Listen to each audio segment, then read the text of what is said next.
Hey guys, welcome back to my channel. Today in this video, you're gonna get to learn more about my new pet, Merida. She's a Netherland dwarf rabbit.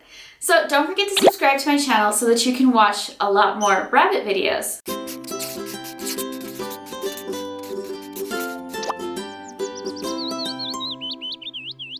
Before we get started, I would like to thank the sponsor of today's video, Amino. Amino is a fun app where you can find groups of people with the same interests as you. There are thousands of aminos for all different kinds of interests, from pets to movies and TV shows, books, and more. I joined the Bunnies and Rabbits Amino, and the pictures are to die for. Like, how does everyone have such cute rabbits? There's always a lot of activity in this group and plenty of people to obsess over rabbits with. The app is really neat because you can post photos of your rabbits, share artwork, get friendly advice, and participate in polls and quizzes. I'm posting a quiz on Netherland dwarf rabbits, so be sure to go check it out and see how much you know about the breed. Amino is available for both Android and Apple users. There will be a link in the description so that you can download. I'm really looking forward to seeing your photos. This year, one of my goals is to put up more videos of one-on-ones with the animals. I have noticed that that is one of the biggest complaints from people that watch pet videos, is that they get to see an animal like Merida, but then they won't get to see her again for a long time. And so it is going to be, impossible to feature everybody all the time, especially because there are so many animals. And us as, YouTubers that are making videos about our pets, we can't always post daily, of course, because we have a lot of responsibility towards these animals that we're taking care of. But I am going to try to post more updates on individual animals. So I'm going to do my best to do that, and I'll see how that goes and how you guys respond to those videos. That's going to also determine if I keep trying to do that. I try to make videos that people get something good out of and that people enjoy, and so let's see if this is kind of what you guys are looking for, because I notice a lot of people want to see the animals, the individual animals, more often. So we're going to try to do that. So this is Merida. She's my new Netherland dwarf rabbit, and I introduced her recently in her cage video where I showed her rabbit cage, which is really amazing, gorgeous cage. So be sure to check that out down below in the link where you first get to see Merida. Merida was given to me by a breeder, so she was actually used to breed, and she has papers, so that's kind of cool. I've just never had a rabbit with papers before, so I thought that was neat. She's actually 4 years old, so she's a retired breeder. She's not being bred anymore because she's past that age of actually being able to have babies healthy and safely. And so she is now just a spoiled pet. And so someone suggested that maybe she's a Rex. Rex rabbits, mini Rexes, actually have velvety fur. It's absolutely amazing to touch. Merida has just soft, basic rabbit fur, nothing really special like that. So we can definitely rule that out, besides the fact that she does have papers and was bred to breed show and pet rabbits. So we definitely know what her breed is. So Merida here is actually not a perfect example of a Netherland dwarf rabbit. She's actually what breeders consider a big ugly doe, a big ugly breeder doe, which I think is a bit of an exaggeration because Merida is actually a very, very small rabbit. But if we're being honest, she's not going to be winning any shows. Now, usually with animals, when you're breeding them, you want the perfect breed standard to be breeding and continuing the line and all of that. So you might be wondering, well, why was she used as a breeder then if this isn't the perfect example of her breed? So the reason for that is that dwarf rabbits actually carry a dwarf gene. And when two dwarf genes are bred together, they produce a peanut. And this is actually a very, very tiny rabbit that is born in the litter that won't survive more than a few days. Breeders like the one Merida came from choose to breed the big uglies with true dwarfs so that they do not create a peanut.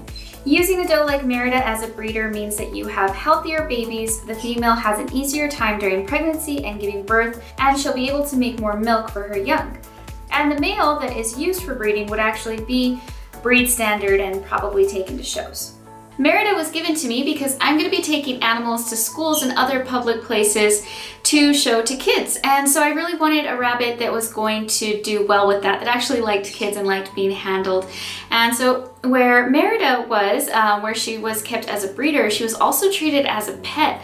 And so she was around kids a lot because the two kids in the family helped out a lot with all the animals. It was actually like a family-run business of breeding rabbits. So that was really cool. I think that was really neat that, you know, the whole family was part of it and the kids were getting to learn about the rabbits and all of that. And so she spent a lot of time with kids, and so she really likes kids, and that works out perfect for what I need. Okay, you wanna get down? You wanna get down, Merida? Go ahead. And that leads me to the next question. Why is Merida alone? So when I decided to adopt another rabbit, I had every intention of adopting two. That's actually what I wanted. And I was even prepared to pay for two. I thought I was gonna have to pay an adoption fee. So anyways, Merida's breeder showed me what she had available, and I really liked Merida. The breeder really wanted me to have Merida. Merida was treated as a pet, and so the kids had a hard time letting her go, and it was going to be easier for them if they knew who she was going to. But then the breeder told me that she wasn't bonded to anyone, that she was, you know, pretty much a rabbit that would have to be kept alone.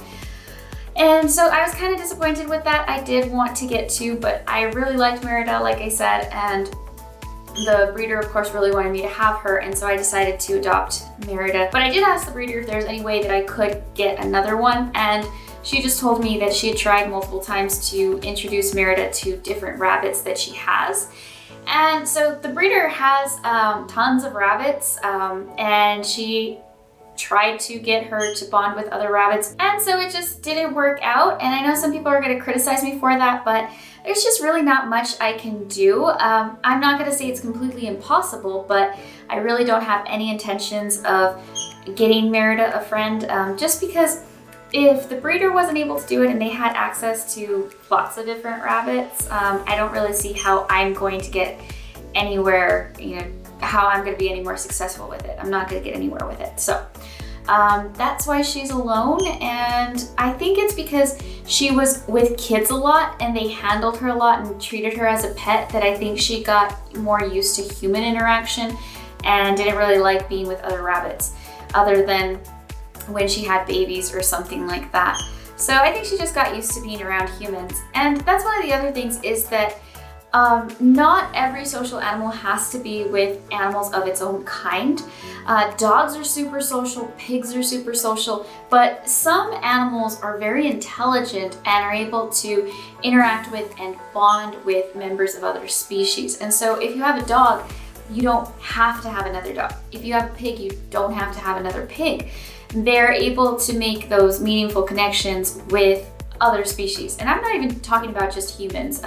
Animals make amazing connections with other species. So I think that's what is going on with Merida, is that she just made more connections and more bonding with humans. But yeah, so not every animal is going to need to be with its own kind. For example, guinea pigs. Guinea pigs are not, you know, high up there on the intelligence level. They need to be with their own kind. Rabbits are incredibly intelligent animals. I really believe that rabbits are one of the smartest small animals. Kind of want to say rodent, even though rabbits aren't rodents, but in that group, if you know what I mean, they're highly, highly intelligent animals. I've had rabbits for so many years. I've been able to see how smart they are. I think it's really neat. So that's actually one of 3 reasons why Merida is not with my other rabbits. So the other reason is that my other rabbits are actually very large rabbits, and I do not believe in trying to mix rabbits that are that dramatic of size difference. They're actually twice the size of Merida, and she could really get hurt if they were to show dominance or something like that. So I think if you are going to have multiple rabbits, they should be relatively the same size. Then the third reason is actually that my other rabbits live outdoors, and so it would be difficult to actually have access to Merida in that situation, because they're able to go underground and all of that And if I want to take her to a school at a certain time, it would probably be difficult to catch her out there. And because of that, some people think that I'm mean to my other rabbits because they're kept outside and Merida has a beautiful cage inside. And Merida does have a beautiful cage. It's big and spacious and just a pretty cage, while my other rabbits are actually kept outdoors. Now, that doesn't mean that I don't like my other rabbits or something like that. I actually feel the complete opposite. I actually think that rabbits are more fulfilled and happier when they're able to live outdoors and have access to underground tunnels to be able to dig and run and just be outdoors. That's more natural for them. And so Merida's, probably not going to even do well in that situation. Some rabbits that have been kept indoors all the time are going to have trouble knowing how to dig tunnels and things like that. But those rabbits actually have a really good home. They have a 400 square foot yard where they're protected from predators. They are able to run around all day. They're able to dig tunnels and go underground, and that's actually how they stay cool during the summer and warm during the winter, is that they have elaborate tunnels underneath the ground. So they're not mistreated or something like that, and I did want to clarify that. The reason that they're kept out there like that is that those rabbits were given to me by people who got them as pets and then no longer wanted them because they didn't socialize with humans very well. They didn't like being picked up or things like that. And I don't mind that. Like, I don't need physical interaction with all of my pets. I like having physical interaction with the pets that also enjoy it. But for the pets like, my rabbits that don't want me handling them, I enjoy watching them and caring for them, and they run up, they greet me, they take food from me. They're happy with that type of interaction. And so Merida versus those two rabbits, Belle and Snow, they're just totally different animals. They have different preferences and all of that, but both are being well cared for and are happy the way that they're living. And of course, that's why I couldn't take Belle and Snow to see kids and stuff like that at schools, because obviously they would hate that, so that wouldn't go well. And that's why I wanted a rabbit that did enjoy being around people. Another big question was about spaying her. Not gonna happen. No, she is not spayed. Merida is 4 years old and I would not risk her life to spay her. And if you've been on my channel for a while now, you know that I do not support spaying and neutering every single pet. I know people are racing to their keyboards right now to say how offended they are. But spaying and neutering an animal is to prevent unwanted litters. There are no health benefits to it, unless the animal has already become ill due to something and then they need a surgery. A healthy animal does not get any benefits from being spayed or neutered. New veterinary research is showing that it is actually harmful to the body to spay and neuter. We need all our organs. Weird, right? Most of the research is done using dogs or ferrets, but I will link that information down below because it's really interesting stuff, and I think that as pet owners, we need to stay up to date with that kind of information. We get told for years that something is good, and then all of a sudden new information comes out and it actually turns out that that thing was bad. And the bad thing is that some people just can't unlearn something. But back to my point, Merida was born with a perfect body that works perfectly, and we don't want to do anything to damage that. And lastly, I wanted to address her hay. I think it's kind of weird, but a lot of people are asking if she gets hay. I don't know why, because in the videos that I have shown of Merida, you can see her hay in the video.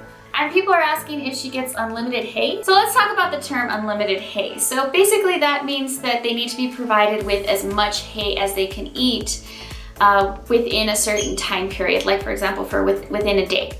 It does not mean you actually give them a ton of hay. I have 1 ton bales out there and I'm not gonna give one of those to Merida. Merida is provided with more hay than she can eat in 1 day. But I'm not gonna give her more than that because every day Merida's litter box gets thrown out, including the hay that's left in it. So I don't wanna be wasting tons of food, so I'm not gonna just put massive piles in there for her. I give her a little bit more than what she can actually eat. And I mean, she's a 2-pound rabbit. She can't eat that much food in 1 day. She eats plenty of hay, but she's a tiny little animal, so she can't eat that much. So I hope everybody can stop being offended by her hay. Probably not though. So if you're watching these videos, you just need to remember that it is very difficult to judge size in a video. And I think that's why I get tons of comments of people saying like, oh my God, your chinchilla is absolutely huge. Why is it so big? My chinchillas are normal average sized chinchillas. There's nothing overly big about them, even though I get that comment a lot. And so I think that's probably why people think that Merida's so big. She's actually pretty small. This is Ivory. And I think it's just me. I think that I'm so small that I make most of my pets look pretty big. I don't know. Thank you guys so much for watching this video. I hope you enjoyed getting to learn more about Merida. And don't forget to go follow me on Instagram and Twitter. And I'll see you guys next time. Bye.